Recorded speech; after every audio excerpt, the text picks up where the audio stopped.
Nous sommes maintenant sur la route du pétrole. On aperçoit de loin ces torchères qui brillent de leur feu jour et nuit, telles d'énormes chandelles en dégageant des panaches de fumée noire. Nous ne verrons rien d'autre que ce spectacle qui nous fait faire quand même une pause de quelques minutes avant de continuer vers Gassitwil, distant de 130 km.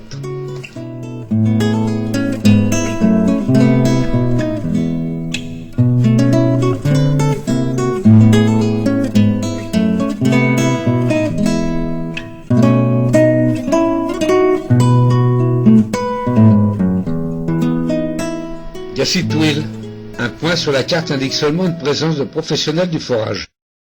Gassitwil 2, commencé le 30 juillet 1961, se présentait comme un forage parmi des centaines d'autres. Et rien ne permettait de prévoir que ce nom entrerait dans l'histoire. Une éruption se produit pendant les travaux d'élargissement. Deux tests effectués indiquent une pression de fond de 215 kg par centimètre carré. Le contrôle du trou est repris le 25 octobre. La profondeur du puits atteint alors 875 mètres.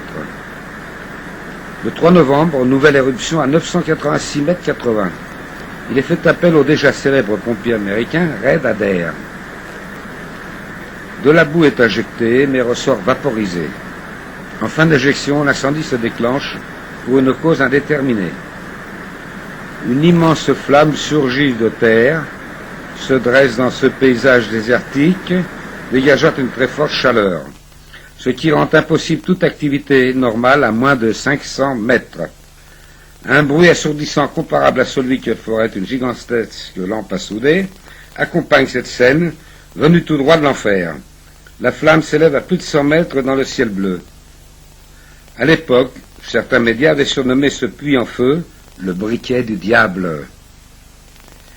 Les aménagements préparatoires de forage, de puits, de bassins d'eau, d'appareils de pompage et de centrales de boue sont entrepris. La centrale de boue est terminée le 30 mars 1962.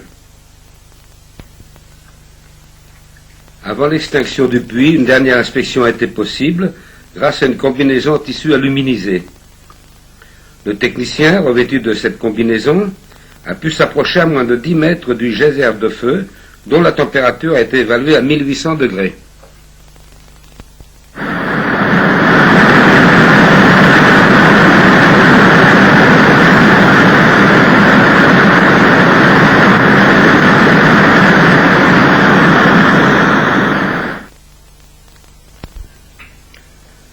La flamme est soufflée par l'explosion d'une charge de 250 kg de dynamite, le 28 avril 1962, à 9h30 locale.